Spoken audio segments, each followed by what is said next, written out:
ኣብ ሃገረ ሽወደን ዝርከባ ከተማታት ዳግማይ ብኮሮና ቫይረስ ተለኽፉ ሰባት ከም ሰረኽቦን ተገሊጹ።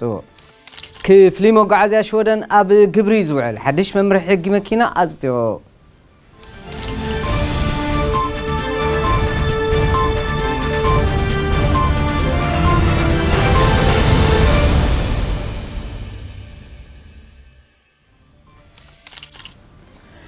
زو سلامتنا نعخم يخون زخبركم تخصصلتي زينال كومبيس لومي ربع 28 يكاتيت ناي كل تشعن عسرانيو سناي مكتال كون لكم دا تمننا بارسو زفلما نز على استدالو زينا مسنادونا مكتال زعدمكم ساميل حقوسي نبزر زراتو ኣብ ሃገረ ሽወደን ዝርከባ ከተማታት ዳግማይ ብኮሮና ቫይረስ ተለኽፉ ሰባት ከም ዝተረኽቡ ተገሊጹ።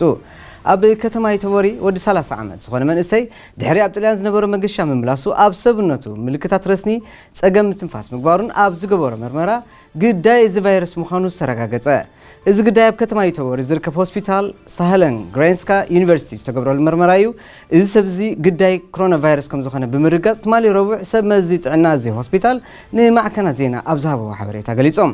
እዚ ግዳይ እዚ ድሕሪ 3 መዓልቲ ኣብ ዝነበሮ መገሻ ጣልያን ምምላሱ እቲ ምልክት ድሕሪ ምርኣዩ ብገዛእ ፍቓዱ ናብ ክሊኒክ ምምጽኡ ወሲኾም ገሊጾም። ብተወሳኺ መልከፍቲ እቲ ቫይረስ ኣብ ከተማ ኣውሳላውን ይርአ ከም ዘሎ ማዕከና ዜና ሽወደን የፍልጣ። ክፍሊ መጓዓዝያ ሽወደን ካብ ዕለት 1 ወርሒ 3 2020 ኣብ ግብሪ ዝውዕል ሓድሽ ሕጊ መምርሒ መኪና ተግባራዊ ከም ዝገበሮ ንመራኸቢ ብዙሃን ኣፍሊጡ። እዚ ኣብ ዝሓለፈ ኣዋርሒ ዝተወጀ ንመምርሒ መኪና ንምውናን ዝግበር ኣገባብ ኩሉ ሰብ ቅድሚ ናይ ተግባር ማለት ሾርኒ ምፍታኑ ግድን ናይ ቃል ወይ ከዓ ብክልስ ሓሳብ ዝፍለጥ ግቡእ መጽናዕቲ ወሲዱ ክሓልፍ ከም ዘሎ ኣስሚሩሉ። ከም ዝፍለጥ ኣብ ዝሓለፈ ዓመታት ብናይ ግብሪ ምዝዋር መኪና ተፈቲኖም ምሕላፎም ናይ ቃል ፈተና ከይሓለፉ ናይ ግብሪ ፈተናታት ክወስዱ ምጽንሖም ኣብ ዛዕባኡ ዘትዩ ክትብል ሬድዮ ሽወደን ኣብ መርበባታ ኣስፊራላ። ኣብ መወዳእታ ደለይቲ መራሕቲ ፍቓድ መኪና ወይ እውን ሸርኩርት ሕጊ ትራፊክ ዘጽድቆ ናይ ቃል ክልስ ሓሳብ ግቡእ መጽናዕቲ ምውሳድ ናይ ግብሪ ምሕላፍ ምዃኑ ፈሊጦም በዚ ወፅእ ሕጊ ጉዳያቶም ከስተኻኽሉ ኣዘኻኺሩ። ሲቨሬ ዲሞክራትና ማለት ኤስዲ መራኸቢ ውዝሃን ብዓብዩ ድማ ጋዜጠኛታት ምስ ፖለቲካዊ ሰልፍታት ወጊኖም ጸግዒ ብምሓዝ ንዝሰርሑ ጋዜጠኛታት ክቕጽዑ ከም ዝደሊ ገሊጹ።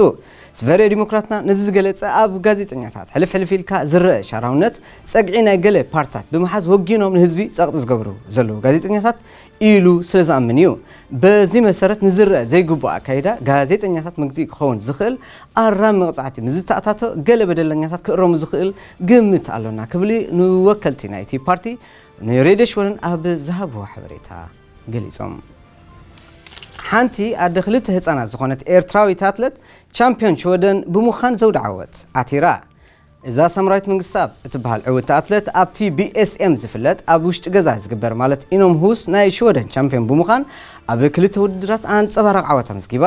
ሳምራዊት ኣብ 3000 ርሕቀት ሜትሮ ብ9.46 ደቂቕ ብምምዝጋብ ወርቂ ክትዓትር እንከላ ስዒቡ ኣብ ዝተኻየደ ናይ 1500 ሜትሮ ውድድር ካልአይቲ ብምዃን ብሩር መዳልያ ከም ዝሓፈሰት ይግለጽ።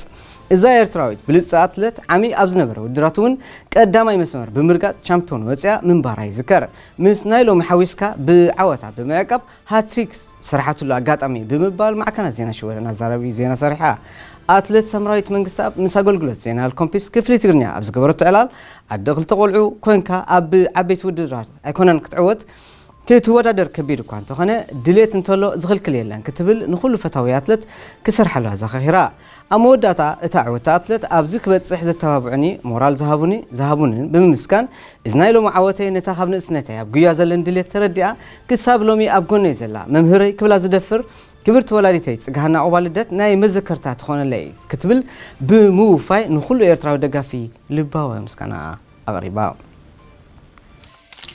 ዝኸበርኩም ሰዓብቲ ዜናል ኮምፒስ ናይ ሎሚ ንዓኹም ዝበልናዮም ዜናዊ መሰናዶና እዞም ዝተኸታተልኩም እዮም ነይሮም። ኣብ ዝመጽእ ዓርቢ ብኻልእ ትሕሶ ክሳብ ንረኸብ ኩሉ ሰናይ ዘበለና ተመና ንፋነወኩም ሰላም።